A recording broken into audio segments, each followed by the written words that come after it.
Tole egaa akkam jirtu hordoftoota yuutuubii Daboo Star har'a akkaataatti iimeelii haaraa baratan waliin ilaallaa jalqabaan gadumaatti na waliin tura. Egaa akkuma beekamu aappii Gmail jedhu irratti kilik gochuudhaan jalqabdu. Sana booda aappii sana sinii banaa. Yoo iimeelii takkaa ittiin banattee jirta ta'e mallattoo piroofaayil piikcharii iimeelii sanaa fidaa jechuudha. Mallattoo sana irratti kilik gochuudhaan iimeelii dabalataa banachuu barbaaddan banattu. Add another account iddoo jedhu kanarratti kilik gochuudhaan jechuudha. Innis iddoo ittiin banachuu dandeessu si fidaa. Isaanis Googilii, Outlook, Yahoo jedhaa. Sana keessaa Googilii irratti kilik gootu jechuudha bakka kanatti. Sana booda gara iimeelii kireetariitti sin dabarsaa. Create account bakka jedhu irratti kilik gootu jechuudha. Gaafa sana irratti kilik gootan filannoo lama siniif kenna. Tokko for myself, lammata immoo to manage my business. Isaan jedhu keessaa for myself kan jedhu irratti kilik gootu. Sana booda maqaa iddoo itti barreessitu maqaa abbaaf maqaa kee bakka duwwaa lama sinii fidaa. Sana keessatti maqaa barbaaddan filattanii gochuu dandeessu. Fakkeenyaafan Naasir Alii jechuudhaan iimeelii kana banaa jechuudha. Maqaa Naasir Aliitiin. Kanaaf gararraatti Naasir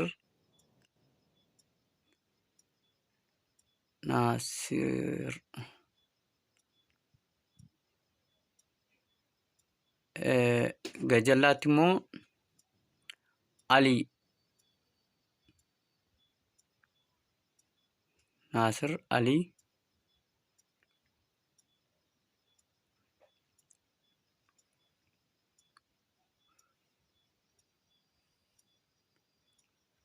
sana booda next iddoo jedhu kunoo gara gajallaatti kan argamu kana tuqnaa.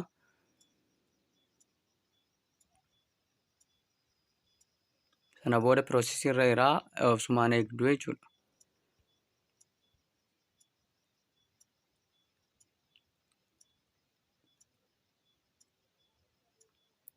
Sana booda gajallaa ammas bakkuma ammaa next iddoo jedhu otoo hin tuqin dura day, month, year, gender jedhee fidee jira.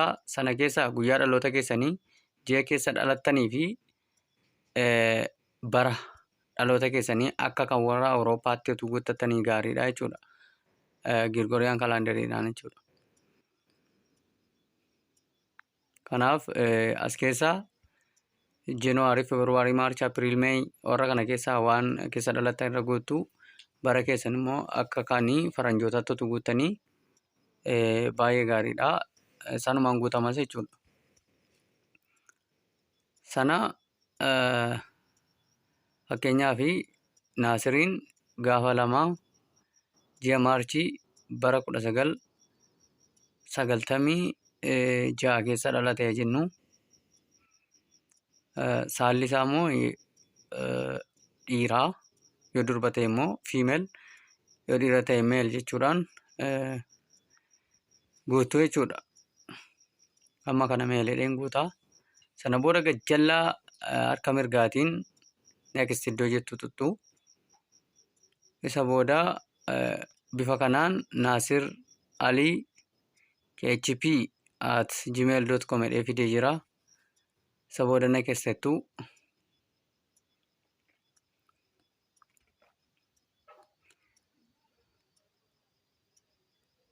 Sana booda paaswordii iimeelii keessanii kan cabuu hin dandeenye qubee guguddaa, qubee xixiqqaa akkasumas lakkoofsa fi mallattoo raajeffannoo fa'aa kana keessa galchuudhaan utuu banattanii baay'ee gaariidha.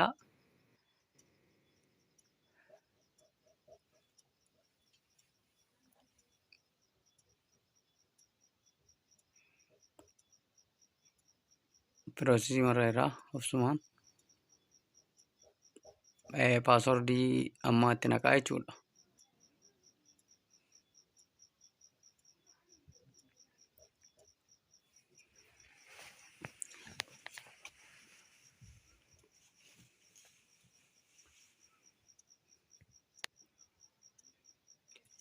Erga paaswordicha itti naqxanii booda next bakka jettu iddooma next silaa turte achi tuttuu sana booda gara iimeelii keessan banamuutti isin geessaa jechuudha. Kun piroosesii irra next nega tuqame booda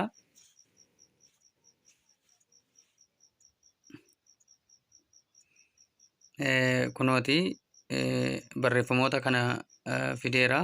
Sana dubbisuu badaa isin hin gaafatu. Yes iddoo jedhamtu iddoo jettu kana karaa gajjallaa harka mirgaa kana irratti tuqxu jechuudha.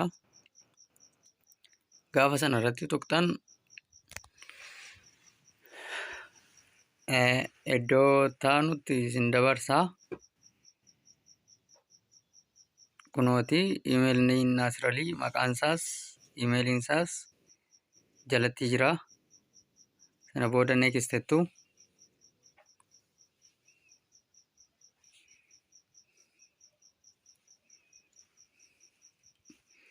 Osumaan egaa kana booda waliigaltee armaan gadii kanatti Google eega jala isaatti barreesseeru kana isinii fidaa. Isa waliigaltuu I agree iddoo jettu kana tuqxu. Sana booda guutummaan guutuutti iimeelii kana banattaniittu jechuu hin dandeenya. Amma kan iimeeliin Naasiralii kun guutummaan guutuutti banameera jechuudha. I agree jechaan jira. Piroosesii marra jiraa kuni xiqqoo ariitii moobaayiliidhaan konneekshiniidhaanis ol caaluu danda'a waan ta'eef kan keessan dafee isinii fiduu danda'a.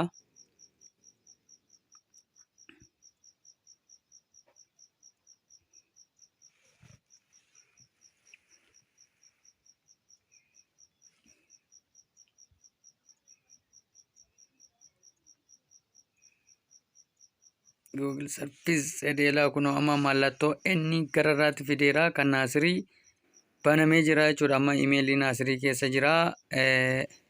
Kanaaf kun guutummaan guutuutti banameera jechuudha. Egaa subscribe, like, share, comment gochuu hin dagatinaa. Nagaan turaa. Horaa bulaa.